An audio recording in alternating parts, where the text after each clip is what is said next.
Hello guys, welcome to a journey by Tejubus. சுமார் 4.5 billion வருஷங்களுக்கு முன்னாடி நம்ம பூமி எரிமலை குழம்புனாலையும் விஷவாயுக்களாலும் ஆன ஒரு நெருப்பு கோளமா இருந்துச்சு அப்படின்னு சொன்னா நம்மளால நம்ப முடியுமா? ஆழ்கடல்ல இருந்த எரிமலைகள் உயிர்கள் உருவாவதற்கு தேவையான வேதிப்பொருட்களை கடல்ல கலந்ததுனால உயிர்கள் உருவாக அது ஒரு பெரிய காரணமா இருந்துச்சு. பூமி குளிரும் போது பேஞ்ச பெரிய மழையால தான் கடல்கள் உருவாச்சு. அதுதான் உயிர்கள் உருவாவதற்கு முதல் தொட்டியா அமைஞ்சுது. அந்த காலகட்டத்தில் ஓசோன் லேயர் இல்லாததால சூரியனோட சக்தி வாய்ந்த கதிர்கள் கடல் மேல விழுந்து அதுல இருந்த வேதி மூலக்கூறுகளை மாற்றி அமைச்சுது. இடைவிடாம மின்னல்கள் தாக்கியதால கடல்ல இருந்த எளிய மூலக்கூறுகள் ஒன்னா சேர்ந்து சிக்கலான மூலக்கூறுகளா மாறுச்சு. இந்த சிக்கலான மூலக்கூறுகள் கடலோட கரையில ஒரு குழம்பு மாதிரி தேங்கி இருந்தது. அந்த குழம்பை தான் ஹால்டேன் ஹாட் டைலூட் சூப்னு சொன்னாரு. தமிழ்ல சூடான நீர்த்த குழம்புன்னு சொல்லுவோம். 1920களில் இருந்த ஒப்பாரின் அப்புறம் ஹால்டேன்னு 2 சயின்டிஸ்ட் தான் உயிர்கள் எப்படி உருவாச்சு அப்படிங்கிறத பற்றி தியரி சொல்ல ஆரம்பித்தாங்க. ஆக்சிஜன் இல்லாத சூழலாக இருந்ததால் இங்கே எளிய அணுக்கள் ஒன்றா சேர்ந்து உயிர்களுக்கு தேவையான கரிம மூலக்கூறுகளாக மாறுச்சு. அப்படியே மெல்ல மெல்ல கடலோட அலைகள் ஓஞ்சதுக்கப்புறம் கடல் நீர் ஆவியானதால் கடலில் இருந்த மூலக்கூறுகள் எல்லாம் நெருக்கமாச்சு. அப்படி நெருக்கமானதால் அங்கே நிறைய மாற்றங்கள் ஏற்பட்டுச்சு. பூமியோட உள்பக்கத்தில் இருந்த வெப்பம் இந்த குழம்பை கொதிக்க வச்சு சிக்கலான மூலக்கூறுகள் உருவாவதற்கு தேவையான வெப்பத்தை அது தந்தது. இப்படி உருவான இந்த சின்ன சின்ன பொருட்கள்லாம் ஒன்று சேர்ந்து புரத சங்கிலியா மாறுச்சு.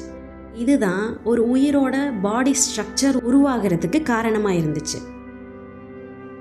இப்படி உருவான இந்த புரோட்டீன் ஸ்ட்ரக்சர் ஒரு சிறு காற்று குமிழா மாறி அது சுற்றுப்புறத்திலிருந்து சத்துக்களை உரிய ஆரம்பிச்சது. இதைத்தான் நம்ம செல்லோட முன்னோடி அப்படின்னு சொல்கிறோம்.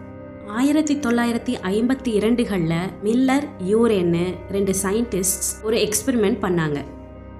அவங்க கண்ணாடி குழாயோட கூடிய ஒரு கருவியை கண்டுபிடிச்சு ஆதி காலத்தில் பூமி எப்படி இருந்ததோ அப்படி ஒரு சூழலை அதில் உருவாக்குனாங்க. ஒரு குடுவையில் தண்ணியை கொதிக்க வச்சு அதிலிருந்து வர நீராவியோட அம்மோனியா, ஹைட்ரஜன் அப்புறம் மீத்தேன் கேஸை அந்த ஸ்டீம் கூட கலந்தாங்க. மின்னலுக்கு பதிலாக கரண்ட்லேருந்து வர்ற ஸ்பார்க் மூலயமா வேதி வினையை தூண்டினாங்க. அப்படி அந்த வாயுக்கள் குளிர்ச்சி அடைந்து செயற்கையாக உருவான ஒரு கடலில் கலக்கிற மாதிரி வச்சாங்க. ஒரு வாரத்தில் அந்த தண்ணி அமினோ ஆசிட்ஸ் கலந்த ஒரு கரிம கரைசலாக மாறுச்சு. மில்லரோட இந்த எக்ஸ்பெரிமெண்ட் ஒப்பாரின் ஹால்டின் தியரியை உறுதி செஞ்சது.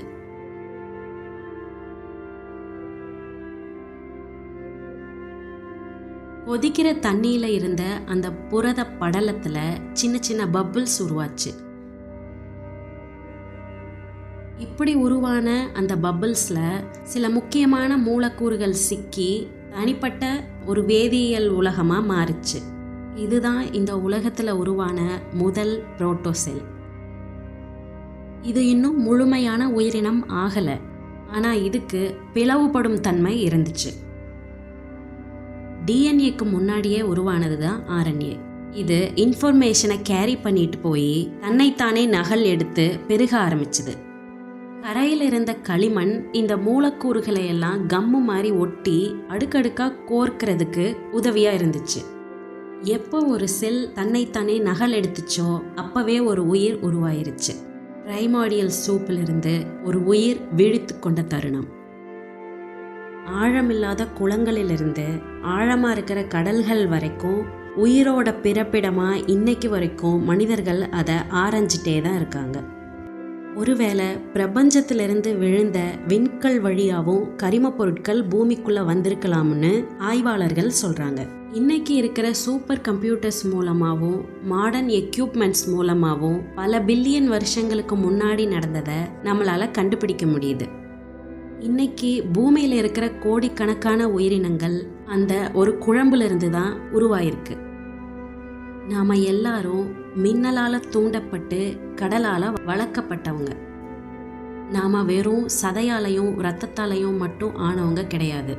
நாம் பல பில்லியன் வருஷங்களுக்கு முன்னாடி இருந்த ஆதி கடலோட வேதியியலும் விண்மீனோட துகள்களும் கலந்த ஒரு அதிசயம். ஆதி குழம்புல தொடங்கின இந்த பயணம் இன்னைக்கு இந்த பிரபஞ்சத்தையே ஆராயிற அறிவா வளர்ந்து நிற்கிது. இந்த பூமியோட எதிர்காலம் இனி நம் கையில். இந்த பூமியில் முதல் உயிர் எப்படி உருவாச்சுன்னு இந்த பதிவில் நம்ம பார்த்தோம். இனி அடுத்த பதிவில் அந்த உயிர் எப்படி மனிதனாக பரிணாம வளர்ச்சி அடைஞ்சுது அப்படின்னு நம்ம பார்க்கலாம். இந்த பயணத்தில் இணைஞ்சிருந்ததுக்கு ரொம்ப நன்றி.